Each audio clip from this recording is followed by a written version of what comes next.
বর্তমান পৃথিবীতে জামাতে ইসলামী হচ্ছে একমাত্র দল যারা ইসলামিক দল হয়েও গণতন্ত্র চায়, ডেমোক্রেসি চায়। ভাই, পৃথিবীর অন্য কোনো ইসলামিক দেশে ইসলামিক কোনো দল গণতন্ত্র চায় না, তারা চায় শরিয়া আইন।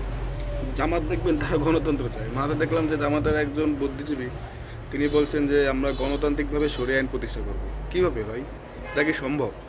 মানে জামাত নিজেদের হচ্ছে খুবই এক্সপার্ট মনে করে। হ্যাঁ, তাদের ট্যালেন্ট আছে, তারা বেশ স্কিলফুল, তাদের মেধা আছে, বাট তারা এটাও ভাববেন না যে যারা জনগণ, দেশে যারা কৃষক, যারা দিনমজুর বা যারা আমজনতা, তারা কিছুই বোঝে না। ঠিক আছে, আপনারা ইসলামিক দল, আপনারা ইসলামিক ওয়েতে কথা বলবেন। আপনাদের কথা গণতান্ত্রিক ওয়েতে কীভাবে হয়? আর গণতন্ত্র এইসব বলেন না, এগুলো হচ্ছে জাস্ট ভোট নেওয়ার জন্য। ঠিক আছে, আপনারা প্রকাশ্যে বলতে ভয় পান যেন ইউরোপ, আমেরিকা এইসব দেশ থেকে যেন প্রেশার না আসে।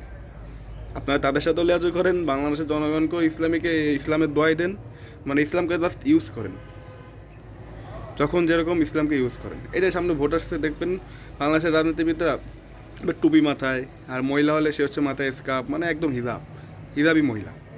ঠিক আছে, মানে এগুলো হচ্ছে খুবই মানে আপনার নিম্নমানের ট্রিক্স, যারা ধর্ম ইউজ করে ভোট আদায় করে বাংলাদেশে। প্রতিটা দল বাংলাদেশে, বিএনপি, আওয়ামী লীগ, জামাত, এরা সবাই আপনার ভোটের সময় এদের রূপ পাল্টায়, ইসলামিক ওয়েতে চলে। মানে মেজরিটি বাংলাদেশে, আমাদের দেশে তারা মেজরিটি মানুষ, তারা কিন্তু ধর্মভীরু। ঠিক আছে, হ্যাঁ আমি মানলাম যে তা আমাদের ম্যাক্সিমামের ইমান কতটা কি আমরা জানি না, কারণ আমাদের দেশে সুদ ঘুষ অহরও চলে, কিন্তু আমরা ধর্মভীরু। এটাকে এই জামাত সহ অন্যান্য ইসলামিক দলগুলো না, ম্যাক্সিমাম ইসলামিক দলগুলো ইউজ করে, এই সেন্টিমেন্টটা কাজে লাগায়। দেখবেন কি মানে এমনি সময় এরা আপনার গণতন্ত্র গণতন্ত্র বলবে, কিন্তু যখন দেখবে যে না এদের দেয়ালে পিঠ থেকে গেছে, তখন এসে আপনাকে একটা হাদিস শোনায় দেবে।